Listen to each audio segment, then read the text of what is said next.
Morning, everyone. Um, so today we're going to go through this prayer called the Bardo prayer. Uh, uh, Normally, there we have a you know generally sentient beings and particularly human beings. We facing 8 great suffering, and no one is wishing to be suffering, but we always be constantly creating the cause of suffering by hoping some kind of happiness. That is called intention, and action is a contradictory. Our intention is the happiness, but we put the action as a negative, which is the cause to suffering. So that reason we are continually samsara. So in the longest we are in the samsara, we have a many different type of unsatisfied circumstance, or can say unwillingly coming circumstance that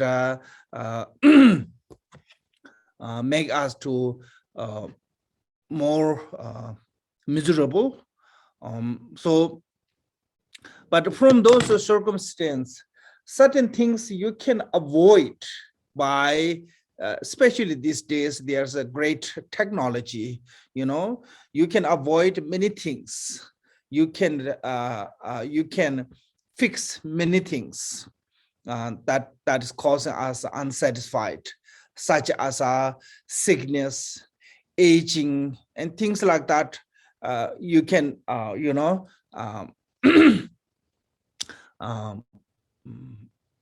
kind of avoid, or you can eliminate by taking medicine, by putting color on the hair, by doing plastic surgery to removing your wrinkle and things like that. It can avoid lots of things that we unpleasant for us. But one things no one can avoid, or there's no technology can save us from, as a dying. So long as we are born, we have to die. There's no choice. And if the death is the final for us, then no need to worry too much, because once died, then died. But the problem is that death is not the final. Death is not the, will not stop there. It's a journey to continuing. Death is a journey to continuing. So we move on next one. So, so that reason, when we practicing Dharma, mostly we have to emphasizing or focusing on for the next lives. What is gain for the benefit for next life? Reason is when you compare this life or next life, this life is a really, really short, like almost same as a 1 instant compared to the next life, even not 1 instant. So, so that reason we must more focus for what is a benefit for us, next one. So this life, no matter how we try to protect ourselves, we cannot protecting from forever from the death. So that way it will come sooner or later. And so that way it's better now learning and try to find a solution to how to facing it better than avoiding. Because these days lots of people don't want to think about the death, don't want talk about the death, or don't want feel about it, because they said, oh, it making me feel so sad and miserable, so I want to feel happy. That is maybe true if you just only seeking temporary benefit. So like lots of people, even in this life, some people being so attached for temporary benefit. Because that reason they don't do any exercise. They eat all the junk food because the most of junk food are taste really good. Most of the healthy food tastes not good. So that reason people choosing more like eating junk food than healthy food. So we attach to the temporary pleasure, then long-termly it causes lots of disease and problems. So I think this reason should we try to learn about the how to help ourselves for the next one, because this life doesn't matter. Somehow we will manage. Somehow we will survive. So make sure next one will have a more secure. So that is really about the Dharma practice mean. So in the Adisha's lamb of the path, divided into the three kind of practitioners, called the three purush, or three persons, three capacities. Even the lesser one, they have a fear of a reborn in the lower realm, so that way they practice in Dharma to make sure they can be reborn in the higher realm, like human and God realm. So that is the lessest one. So one of the Tibetan master, Podowa, one of the Kadama master, great master called the Podowa, he have one called the Pimbung Karbo. In that text said, if you not category one of those three capacity beings, the three purush, then you not count as a human beings, because you don't have a human's quality. So, so this reason, whatever we do, we must mostly is try to focus on the life after death, what going to happen. So that is the really, I think about the Dharma is why we're doing this one. That's the main goal. Okay. And I mean, with that also is necessary to being healthy, being long life, and those are necessary too. Of course, without that one cannot practice continue Dharma. But the main aim is a liberation, or the permanent liberation, or temporary benefit for reborn in the higher realm. Thus, that is the main aim of the practicing Dharma. So, so only that one can help ourselves. Can we do ourselves favorable? Because there's no other way can help ourselves from the dying. So only when we're dying, what we can take is the Dharma practice, what we have done. So other than that, you cannot take your house, you cannot take your body, you cannot take your name, you cannot take your family, you cannot take your any of those things that belong to you in this life. Is none of them come with you except your meritocratic active, or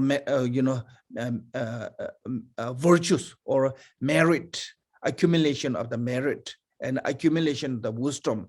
Only those two come with you. Other than that, nothing is will go with us. So that is the main aim of our can say motivation, can say intention of practicing Dharma. Sorry, it became too long.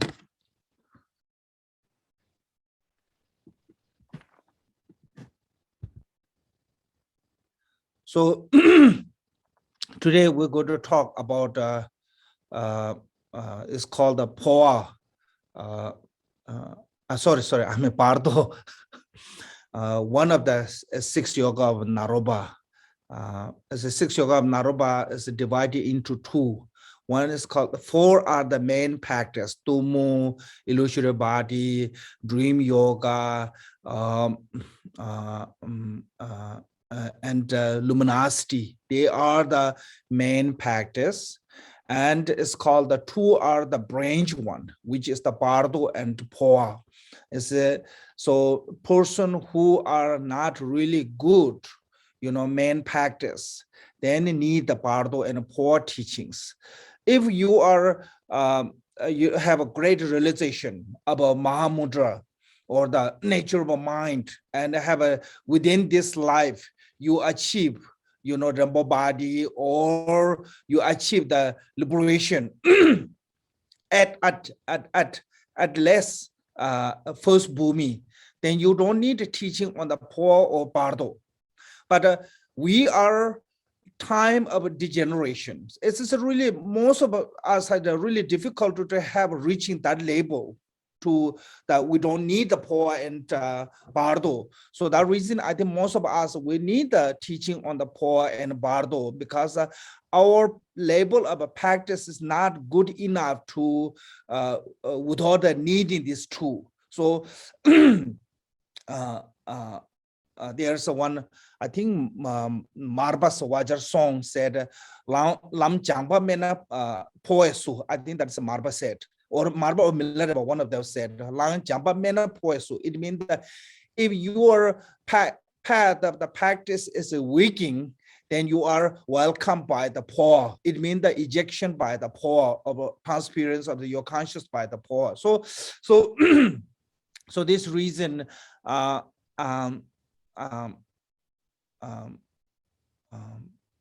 we I'm going to talk about the Poa, I mean the Bardo teachings, and this is especially in the Kagyu Bardo. This is a come from. It's called the mixing and transference and hearing lineage. So mixing and transference is like the yin the request sepa. It means the mixing space of the nature and your awareness, your mind, mixing these two. That's called the mixing. So your mind is a conceptual. When you're conceptual, you remove the conceptual, then your mind is mixed with the nature state of the space like a nature state. So that was called the mixing. Then transference is sometimes it's called the ejection also. It means that your mind is transferring to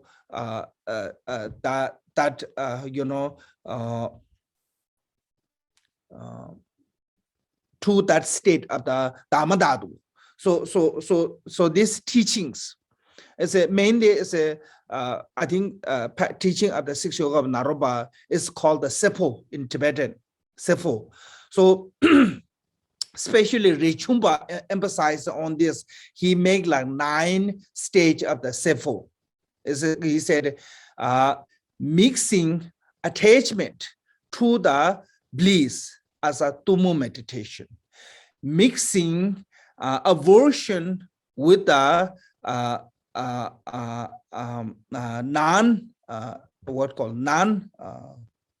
non-existence, non-existent as an illusory body, mixing ignorance as a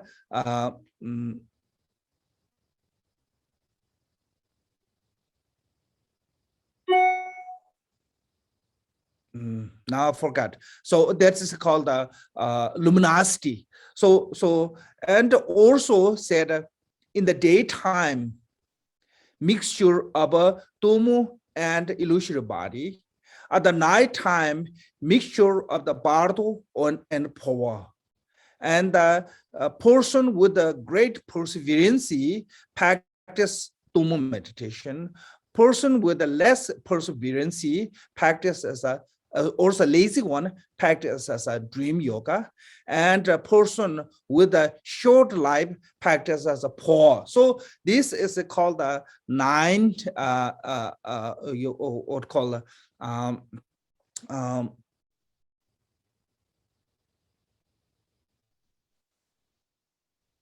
nine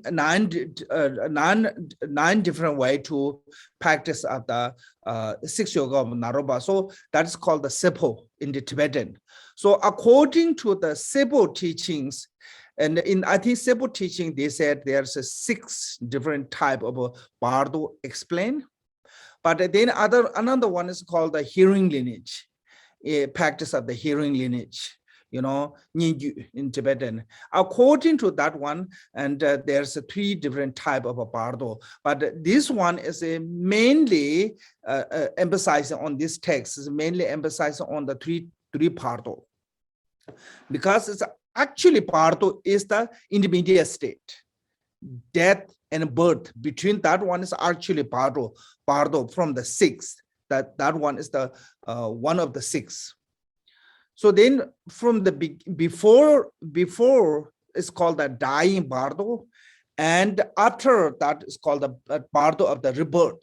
So including those 3, those 2, it become a 3 type of a Bardo. So in this text, it's mainly emphasizing on the 3 type of a Bardo, but both of those are involved of those texts. So based on these 2 texts called the Sefo and Nyingyu, and this Gyalwang Kunga Peljor.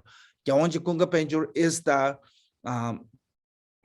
reincarnation of the first Gyalwang Drukpa called the Gyalway, and he was a reincarnation of the Naropa, who gave the 6 yoga teaching to Marba. So that is how I get into Tibet. And so he wrote this prayer. He wrote many texts, but one of greatest was a prayer. Is this one is a Bardo prayer according to the mixing and transference and hearing lineage. And he wrote this prayer. So that is how we try to go through today and the next few days.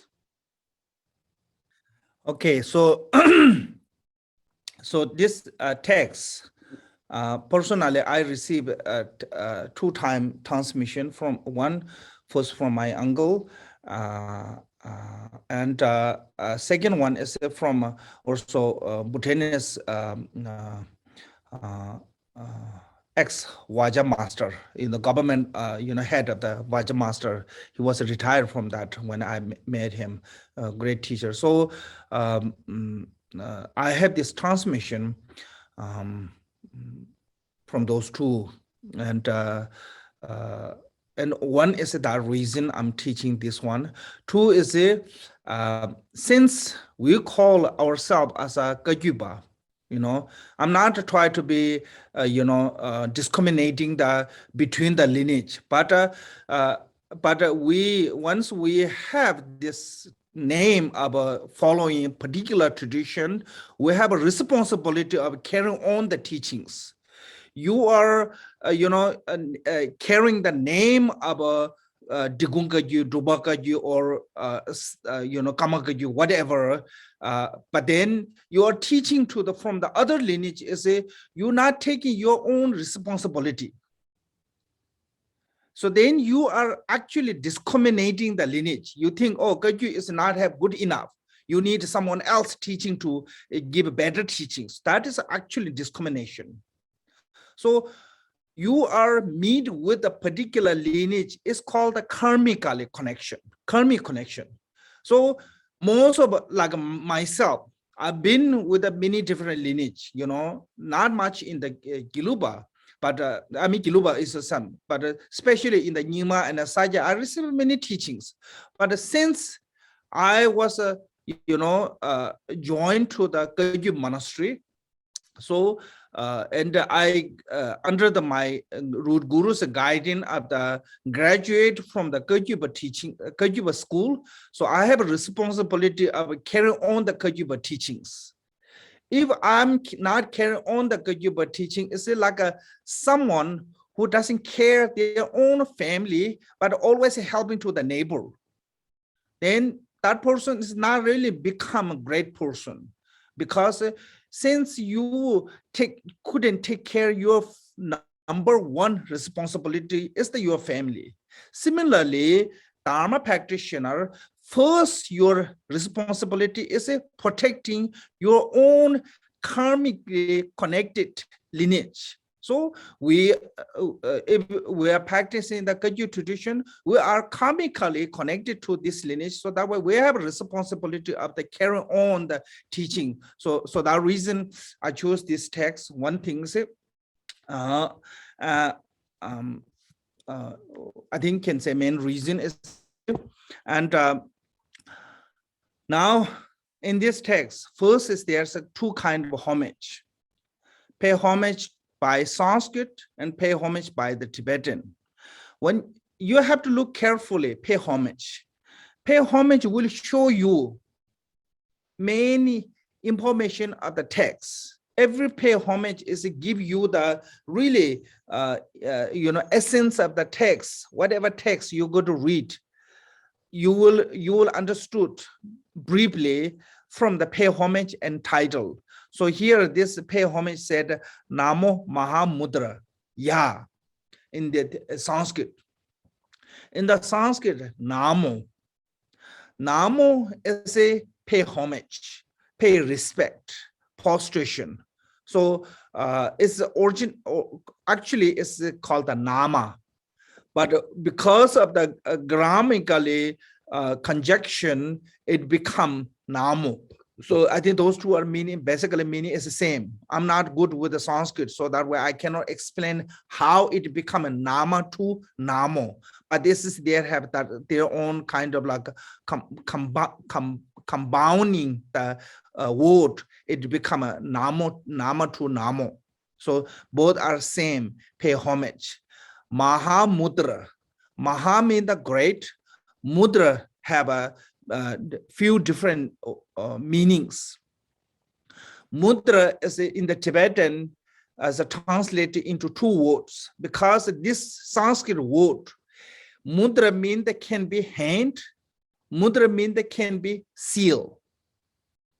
So that reason in the Tibetan, when Marba, especially Marba, and I think before Marba too, Tibetan translator, when translating, they translate both words, chagya, this mudra,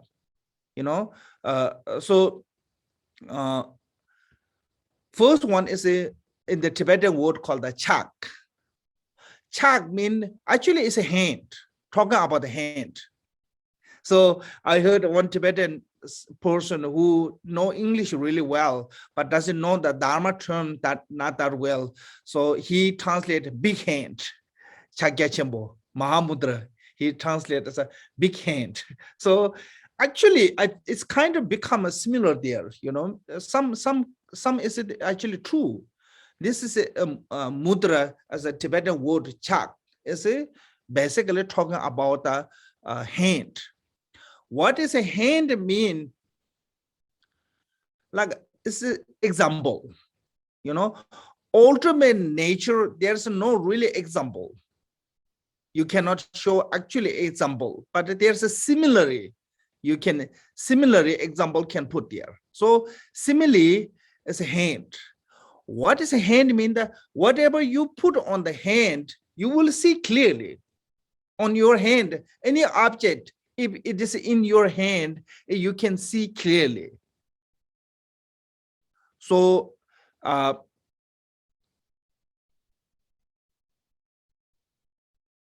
there's one Vajar song, is Doha from the Indian master.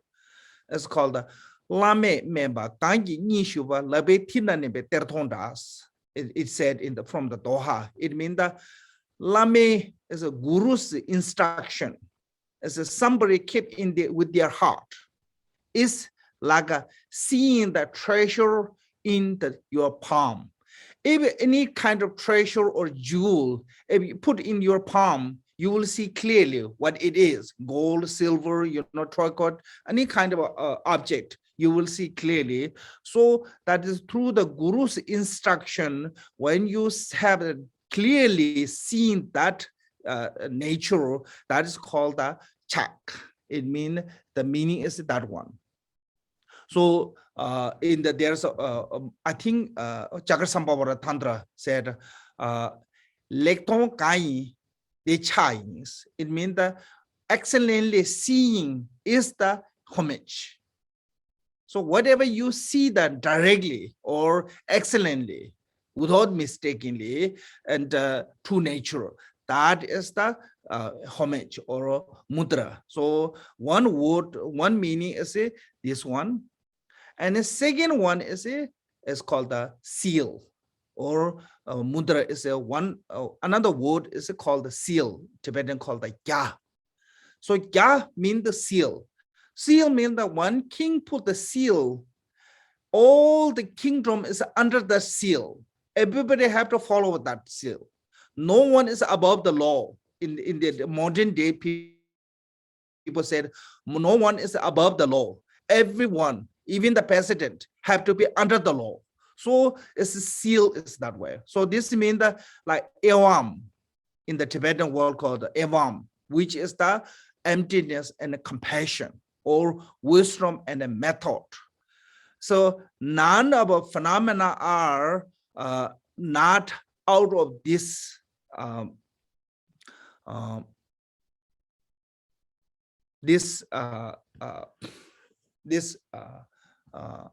this true emptiness and compassion. Every phenomena, samsara to nirvana, everything is within this range of emptiness and compassion. There's no phenomena are not part of the emptiness or compassion method. So that is called the evam, or the seal. So this is in the Mahamudra, we divide it into three, called the ground Mahamudra, path Mahamudra, and resulted Mahamudra. So first one, chak, is a path Mahamudra, that Guru's instruction is called the path Mahamudra. Then Gya, the seal, is the ground Mahamudra and resulted Mahamudra. So nothing is out of from that. So I think this reason, this word of the Mahamudra, mudra have two meanings. One is can be translated as a chak, which is the, I think, palm or hand. Another one is can be translated as a ya, which is mean the seal. So those two meanings come out from the one word, because Sanskrit have a lots of Sanskrit, one word have two meanings. So so that reason this word, the mudra, have two. I mean, I think word is similar like what we do in the tantra when we practice inside do mudra. Word is same. So, but sometimes people, describing meaning of the mudra to the word on the namo, that is a mistake.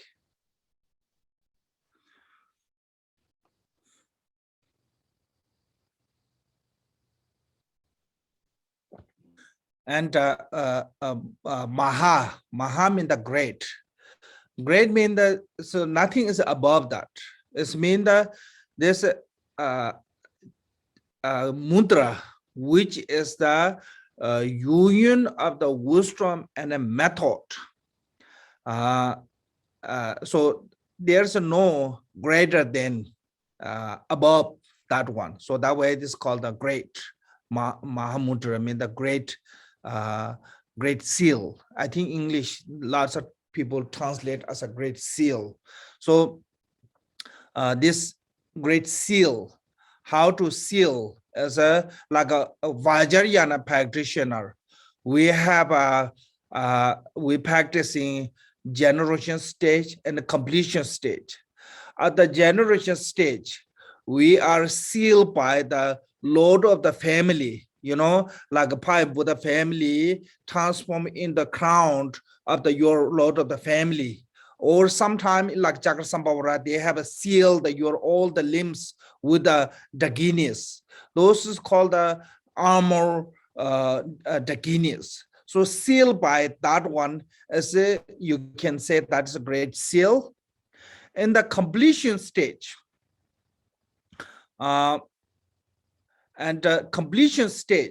completion stage is the union of the bliss and emptiness. So inseparable of the union and bliss emptiness. So when in the Vajrayana, when we talk about the union, It's not talking about the two become together, two stay together. Union means the two become inseparable. So bliss and emptiness. What do you feel like a bliss? That is emptiness. What do you feel like, what you have a realization of emptiness, that is the bliss. They are inseparable. So that is called the seal of the completion stage. So there's no greater than that seal. So that way, together meaning of the Mahamudra also can go that one. So then here said, so Mahamudra, Maha means the union of those both, and mudra as a seal. And here word said Namo Mahamudra Ya. Ya is a Sanskrit word, is a two, two. So to whom you doing pay homage is the Mahamudra. So what kind of pay homage you do Mahamudra? Just showing the respect. Actually, it's called a pay homage by the body, speech, mind. Pay respect, pay homage, prostrations. It's the same.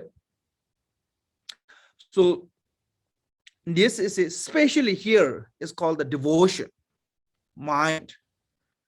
So Mahamudra is realized by the devotion, Guru devotions. Without the Guru devotion, there's no realization of the Mahamudra comes. So result of the Guru devotion, so Mahamudra. So that way here pay homage is especially devotion and respect. So what is the devotion? As like you have lots of different ways to be devoted to the Guru, but in the Mahamudra practitioner, how to devote to the Guru is you have to see Guru as a Dharma Kaya. That is the devotion, Guru pay homage. So through this two, then you can have a realization of the Mahamudra. So point of the why we're practicing this all, the Tumu, every practice, every other 6 yoga of Naropa is a mind bring into the state of the Mahamudra, including to the Bardo too. So actually, mind bring into the state of the Mahamudra of the Dharma Dadu, or so that way this pay homage is why they have to do the pay homage to the Mahamudra first in the Sanskrit.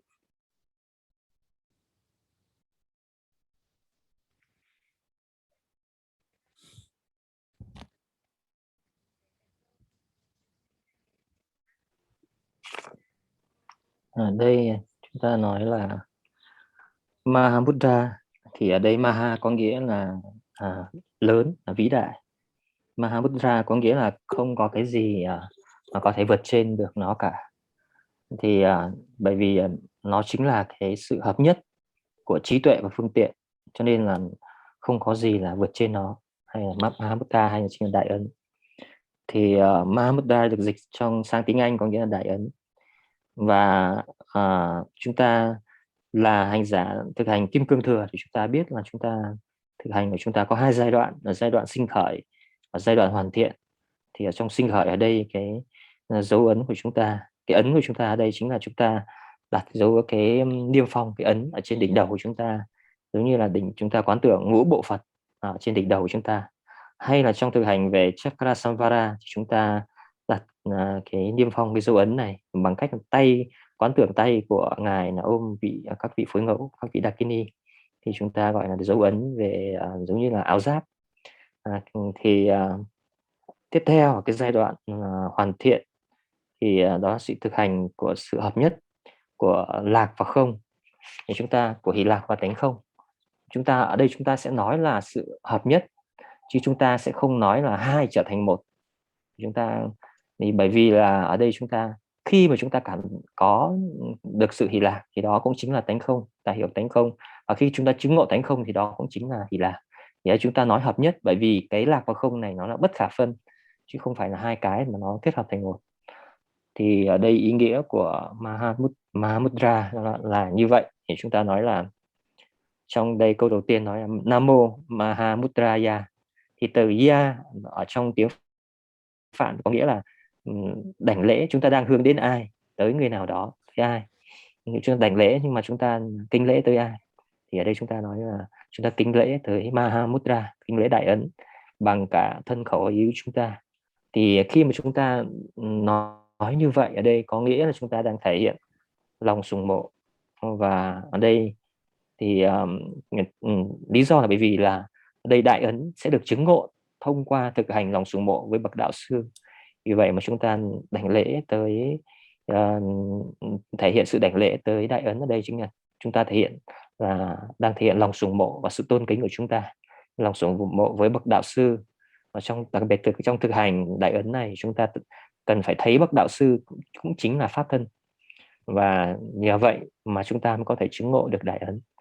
Và tương tự như vậy thì toàn bộ các thực hành khác của chúng ta, ví dụ như thực hành về tu mô hay thực hành về 6 pháp du già của Naropa, thì đó đều là cách mà chúng ta đang chuẩn bị tâm để đưa chúng ta đạt tới trạng thái của đại ấn hay của pháp giới.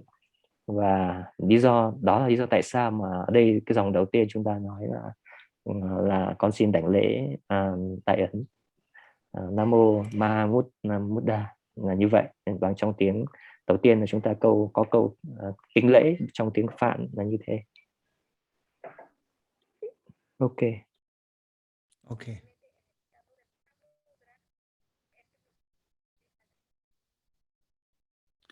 Okay, now so pay homage by Tibetan is that through understanding that all the phenomena are illusory, one is liberated from the impure illusion and reach the pure enlightened body. In this illusory body, the guide who lead illusory being, we take refuge. So so now here is using same illusory, everyone, is the first one, said through the understand that the all phenomena are illusory. This one is not same illusory as a Baramon. This one is who the guru, your guru. It's because of the truly realization of the one-tasteness or non-duality. Truly realization of the non-duality, one-tasteness in the Mahamudra is called the one-tasteness. So that is called to understand that all phenomena are illusory. So this means the reach to the Vajradhara state. This illusory is eliminating all the grasping of the appearance of existence. So that way is called understand that all phenomena are illusory, mean the realization of a direct realization of the suchness of the Mahamudra.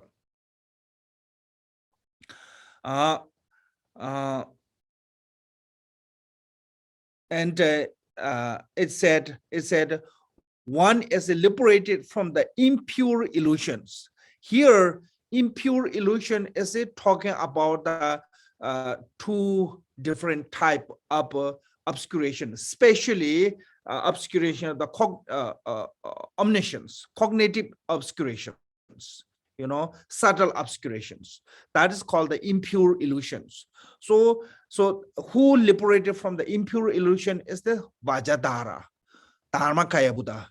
That is the completely liberated from the impure illusion of the cognitive obscurations.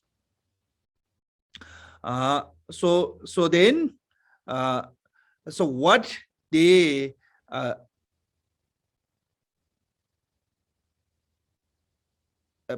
one word is missing here.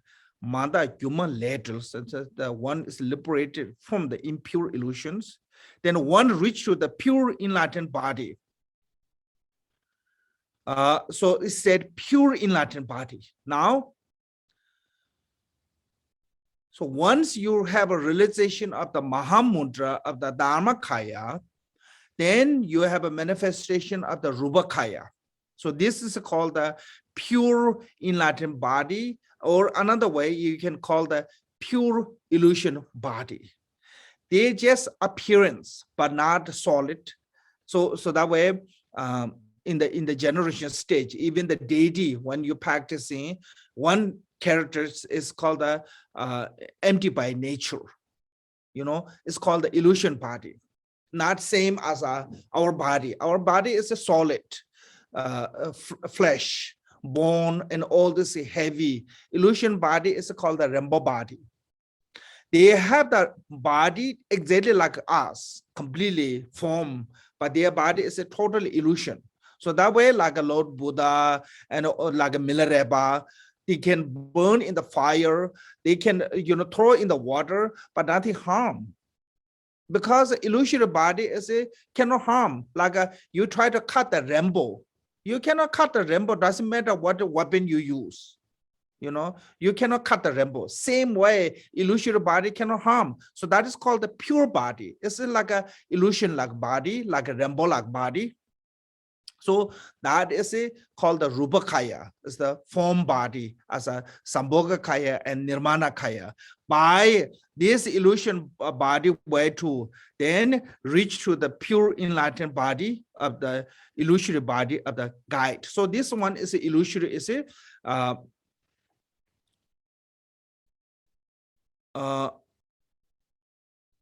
a guide to the sentient beings. So manifest as a guide to the sentient beings, So two kind of Buddha's manifestation called the Sambhogakaya and Nirmanakaya. Nirmanakaya is the impure sentient beings, appearing to the impure sentient beings. And Sambhogakaya is a pure, like a Bodhisattva, they can see. So that way it's a two type of illusory body to guide to the sentient beings who lead to illusory being who take refuge. So here,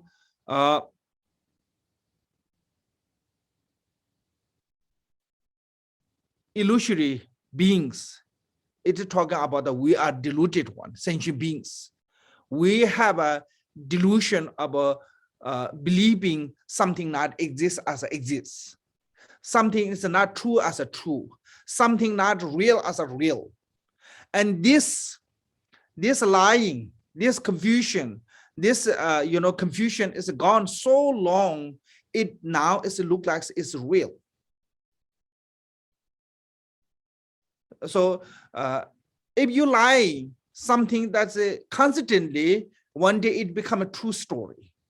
Yeah. Similarly, because we have a continually this confusion and the delusion continually, because of that, now it is more like a real than illusion. But it's just an illusion. We couldn't recognize it. So that way, we are illuded, mean that we are deluded. In this case, illusion mean delusion. So other one is illusion mean, so we have a directly realization of the suchness. So those two. So this is talking about your own guru. Your guru is a Dharmakaya, but manifests as a form body to give us teachings. This is in the Mahamudra, this is really important. So earlier I mentioned the pay homage mean the Guru devotions. Here, what is a Guru devotion mean? That you have to see your Guru as a Dharmakaya. In the jewel ornament, Gampopa said, if you see Guru as an ordinary or Bodhisattva, it's not good enough. You have to see Guru as a truly Buddha of the Dharmakaya. So Dharmakaya, Guru achieved the Dharmakaya himself or herself, but come to on the earth to guide us, liberate us. So that way we are pay homage to that body. So that way I said we take refuge to that Guru of illusory body, manifest to liberate deluded sentient being like us. Illusion, deluded by the illusion. Sentient being like us, deluded by the illusion as a not true as a belief in the real. So that way they come to the liberate us.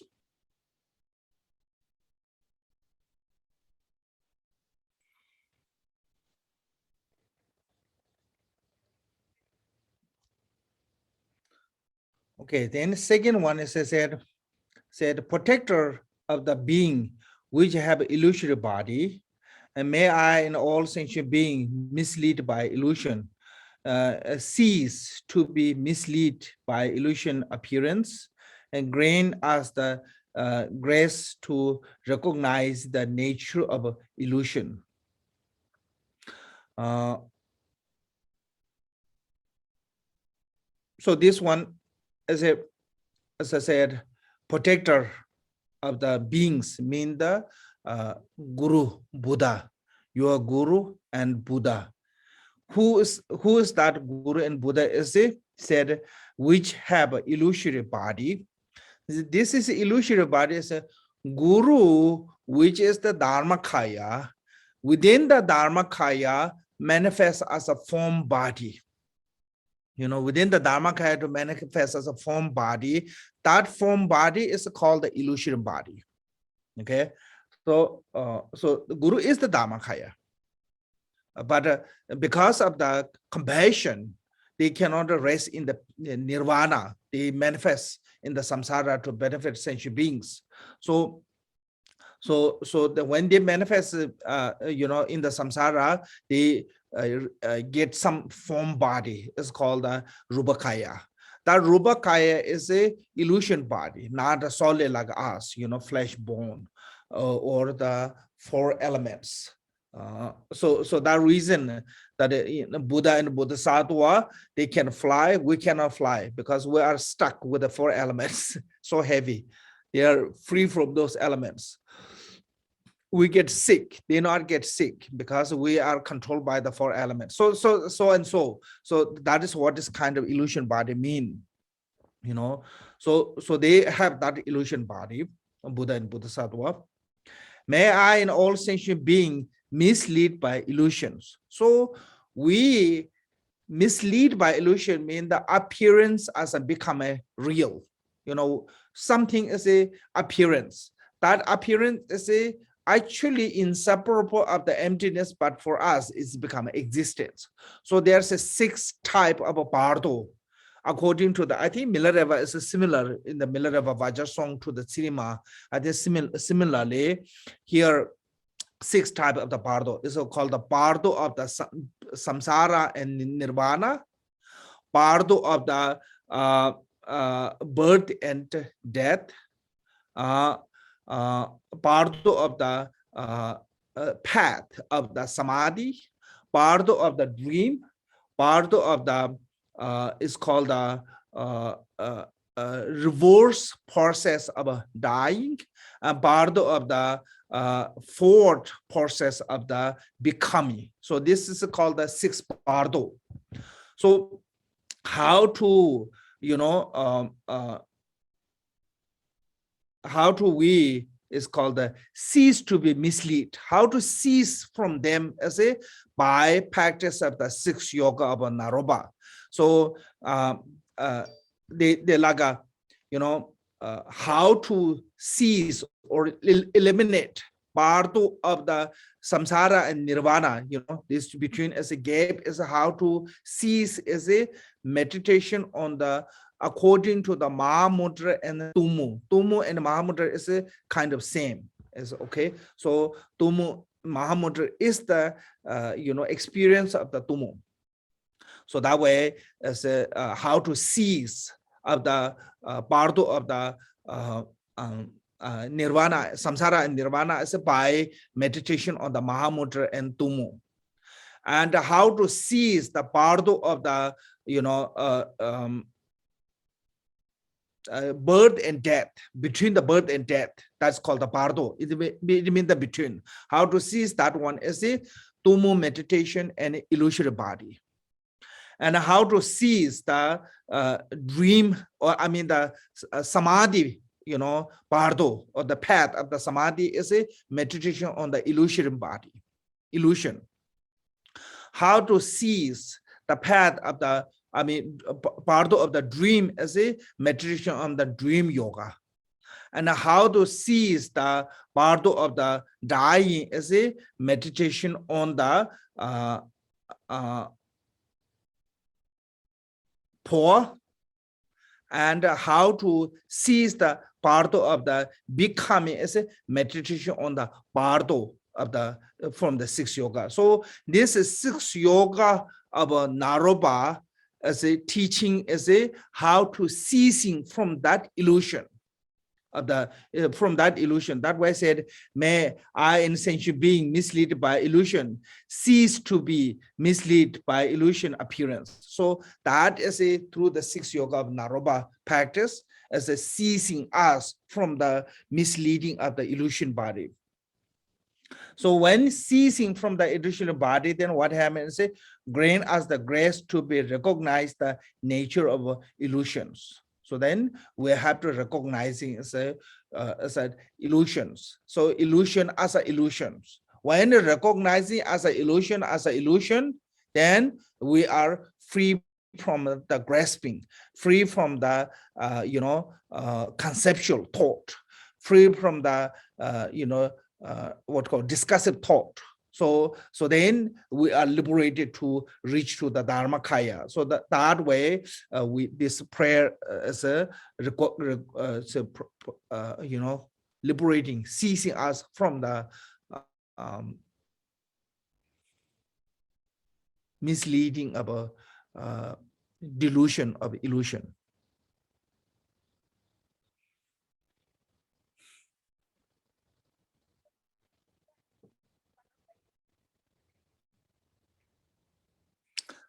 Okay, so this is a second one is actually called the prayer to that we can carry on the path, whatever appearance to carry on the path. Lamkin nuba, it means that become is that capable to become carry on the path. So that way we have to supplicate to the guru. Now, actually, Bardo here is mainly divided into three. This is called the dying Bardo of the Dharmakaya, existing Bardo or becoming Bardo as a Sambhogakaya, and Bardo of the rebirth as a Nirmanakaya. So three different ways to carry on the path. So this first one, dying Bardo, is for most of us, this is pretty much not really capable to recognizing this one. I will tell you later why I cannot recognize this one.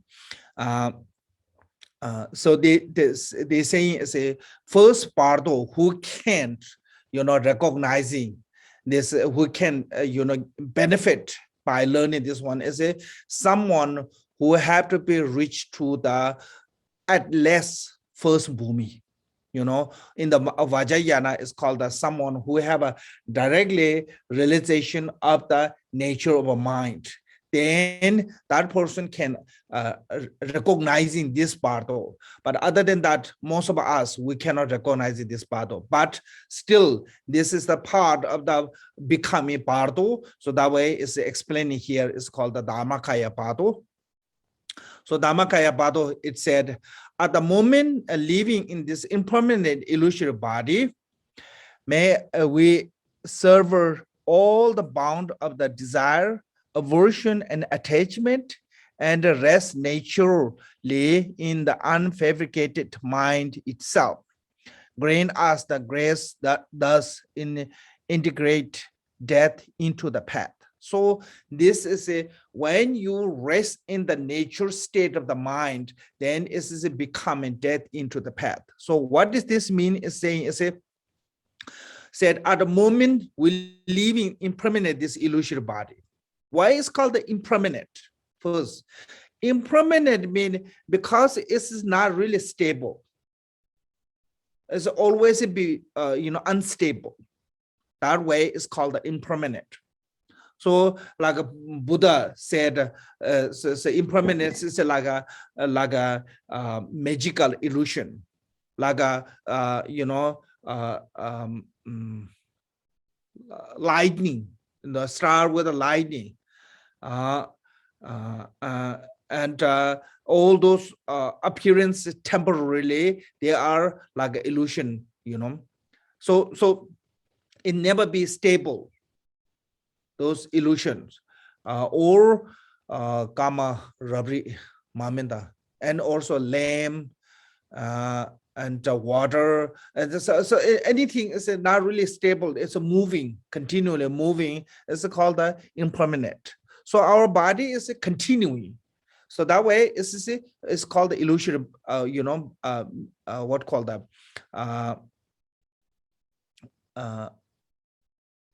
Impermanently illusory body is that called. So at that time, what should you do? There's two kind of beings. One who have a directly realization of the nature of a mind, but still because of the Vajrayana path, it's a quick path, still you have that habit, some cognitive still there. That cognitive can cause you to, rebirth to the low realm. And the ordinary like us, we may have, at the time of the death, we may have a desire, aversion, attachment, and that kind of a emotion. And those emotions actually can cause you to reborn in the lower realms. So you have to cut them, make sure, try to remember when you feel like dying, most important is try to cut all those emotions. Because if you not cut those all emotions, at that moment, you have a really great chance to reborn in the lower realms. There was a story, one great monk, maybe he's Arhat, I'm not sure he's Arhat or not, but a great monk, he attached his begging bowl. He died in the snake and was reborn on the snake in the begging bowl. So because of that attachment of his begging bowl, I think he had a really good quality begging bowl. He attached on that begging bowl. So then he become the snake of that in that begging bowl. So there's some story in Sudra tell. And also look on the King Ashok.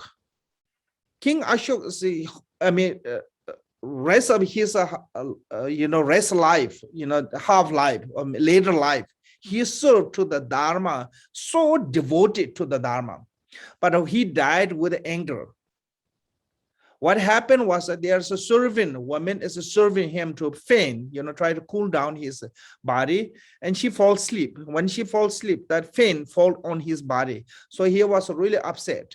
When he was a king, everybody respect him, put him too high. Now even the servant disrespecting him, he feel that way. He really upset. With that upset, he died. At the temporarily, he was born in the hell because of that anger. So that reason, when we have this kind of attachment or anger or aversion, and it can, even with practice whole life, it can cause us to reborn in the lower realm. So that way, at that moment, most important is make sure not disturb your mind from this kind of emotions. So even someone in your family dying, most important is you have to make the peaceful. So I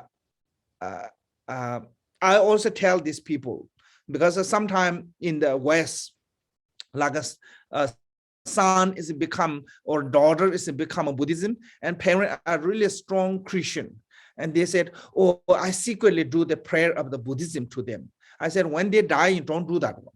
Just do, especially at the funeral, just do the whatever they have a faith.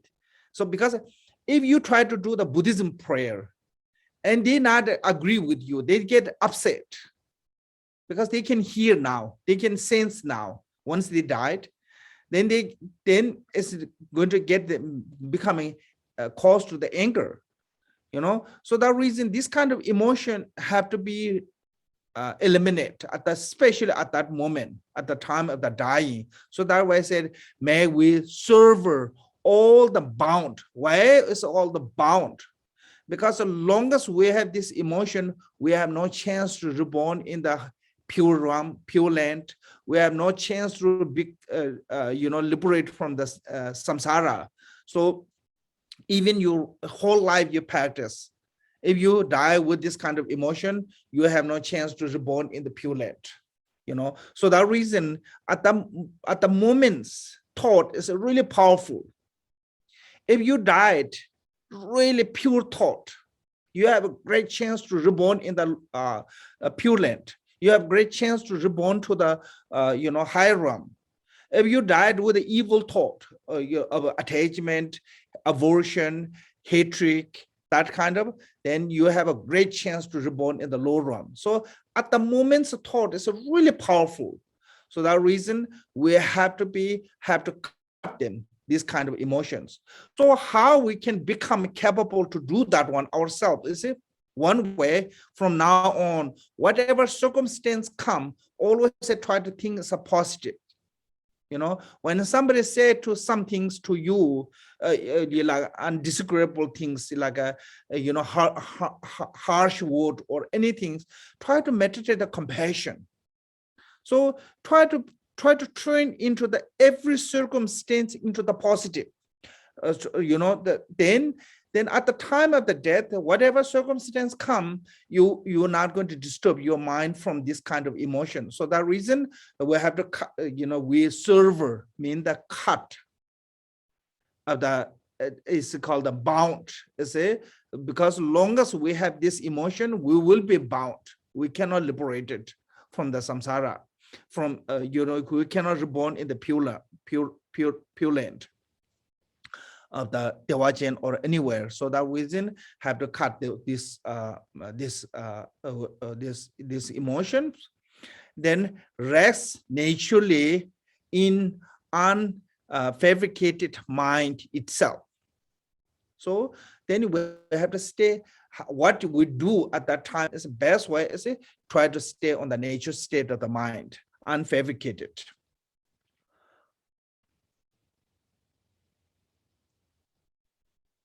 So this is at the time of the death, what you practice is stay on the nature state of the mind. Even you don't know about the nature state of the mind, just mind keep on the positive thought. Okay, any kind of positive thought. Think about your guru, think about the Buddha Amitabha, think about the pure land, and think about the something that is bring you mind into the positive thought. But if you have a teaching on the Mahamudra or some things, then you have to stay on the nature state of the mind. But a lot of us, we don't know what is the nature state of the mind. Then best way is die with a compassion, die with a devotion, die with a faith, and die with a positive thought. Then definitely have a great rebirth from that if we die with this kind of thought. So that way it's a rest naturally in the unfabricated mind. It means the mind, when it erupts with a negative emotion, is called the fabricated. Okay, then when your mind is free from those all the attachment, hatred, jealousy, anger, then it's called the unfabricated mind, nature state. So try to stay on that state. So then the grain asks to grace that indicate the depth in the path, death into the path. So okay. Here's a grain as the grace that's to indicate the death into the path. So this one is like a three different type of beings. The supreme practitioner, they can at the time of the death, they can recognize in their own true nature to reach to the Dharmakaya. But even you not reach to the Dharmakaya, you go to the intermediate state, Bardo of the existence. Then if you have a practice experience of the practicing of the generation stage and the completion stage, then you can recognize all the appearance as a deity. So this one is so then you liberated is called the in carrying on the path of the existing Bardo as a Sambhoga Kaya, that even you don't have that capability, but still because of your belief, your faith, and when you see you're going to reborn in the lower realm and you pray to the three jewels, pray to the guru, pray to the deity, and it will change your path to the rebirth, to reborn in the higher realm. It's called the liberating into the nirmana kaya. So these three different way to grain as the grace, so that is what we grain receiving. So that is how death into the become a path is a three different way. The supreme or the good practitioner, and see the at the time of the death, see the Dharmakaya.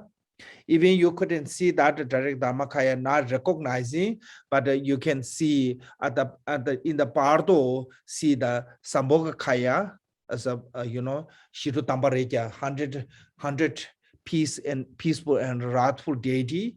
And even you're not recognizing that one, but at least you will reborn in the higher realm or pure land by supplicating to the guru or deity or three jewels.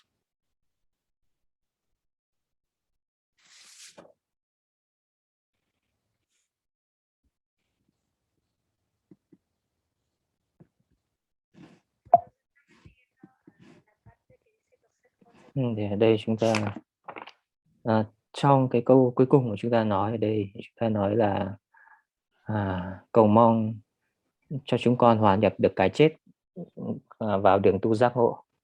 Chúng ta biến cái chết thành đường tu. Thì đây chúng ta nói về 3 hạng chúng sinh, 3 loại căn cơ. Đối với chúng sinh có căn cơ cao nhất, thì họ sẽ, khi mà cái chết tới thì họ sẽ nhận ra được bản tâm, bản tánh đích thực của tâm, hay họ sẽ trụ trong chân tâm và họ sẽ đạt được pháp thân Phật. Như vậy thì còn nếu mà đối với chúng sinh căn cơ trung bình, nghĩa là họ không nhận ra được Bardo ở giai đoạn này, thì họ sẽ qua cái giai đoạn tiếp theo. Và nếu mà đó là một hành giả mà đã thực hành giai đoạn sinh khởi và hoàn thiện trước đó, thì họ sẽ nhận ra được tất cả các cái hiện tượng ở trong Bardo, cái Bardo tiếp theo là tất cả mọi hiện tượng đều là bổn tôn. Thì khi đó chúng ta gọi là giải thoát vào báo thân.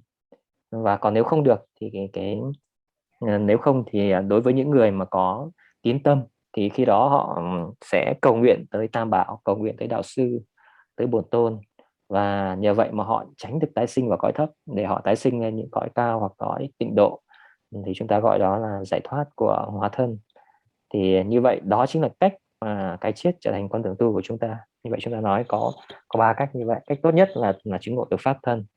Cái thứ hai là chứng ngộ được pháp báo thân thông qua thực hành 100 bổn tôn, hay là chúng ta ít nhất thì chúng ta có thể tái sinh vào những cõi cao hoặc cõi tịnh độ nhờ cầu nguyện tới Tam Bảo và tới Đạo Sư.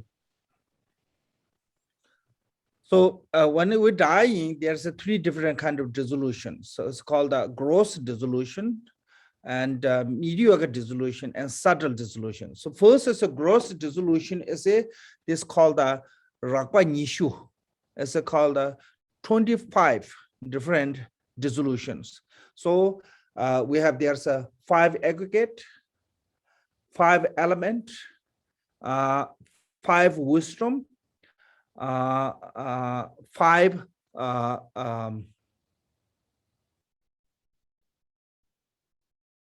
what call this sense object, and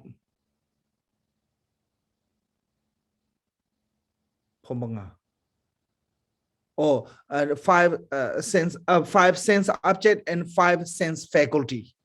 Okay, so those 5 different types is called the 25 gross, the 25. So that way here said, when the moment the death external appearance cease, so those are external appearance of those 25s.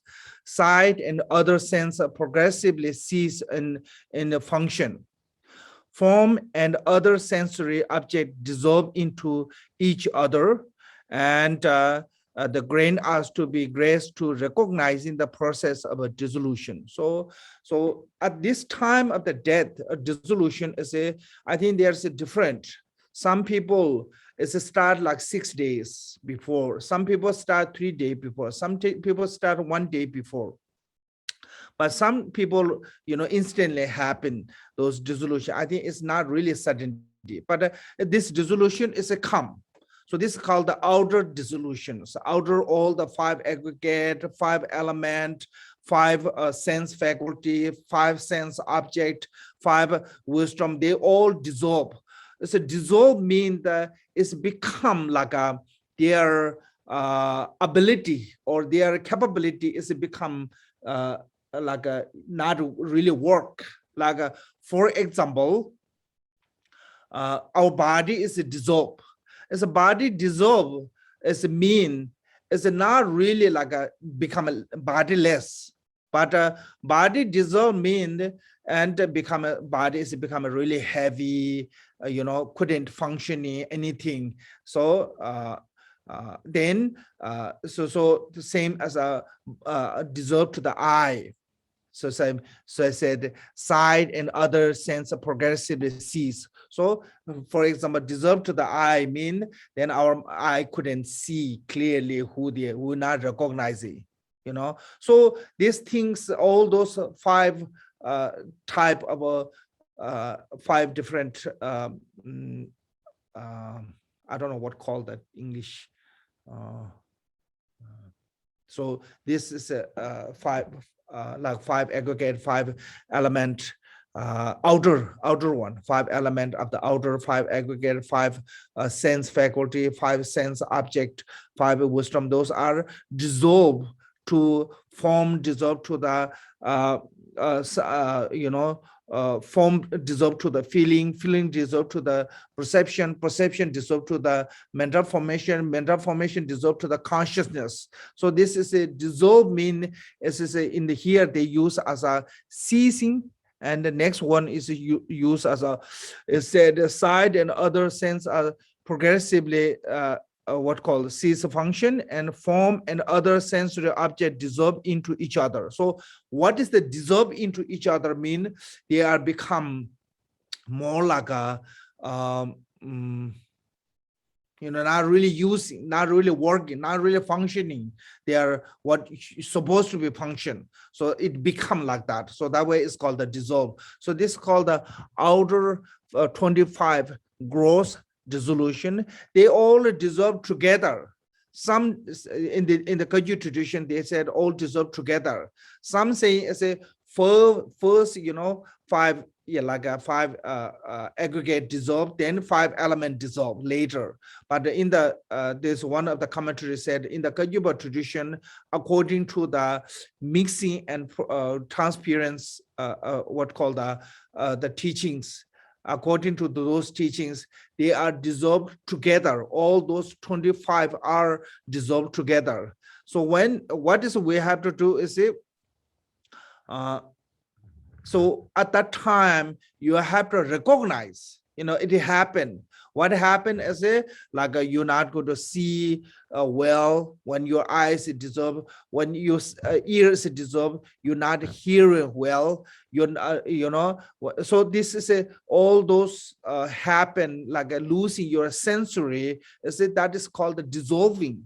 Of the gross dissolving. So that has happened.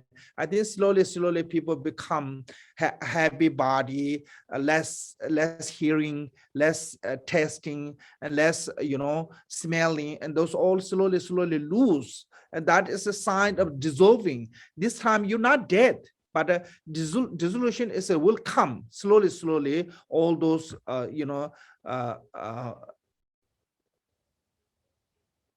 I don't know what can call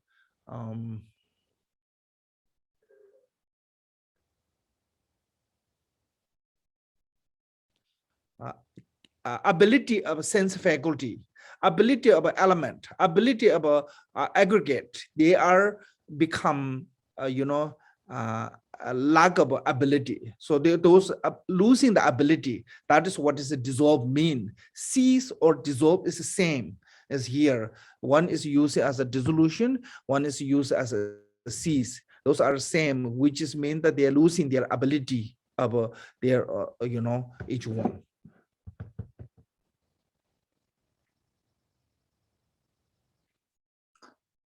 Okay, so maybe we stop here. It's already 11. So thank you so much, both of you, translator.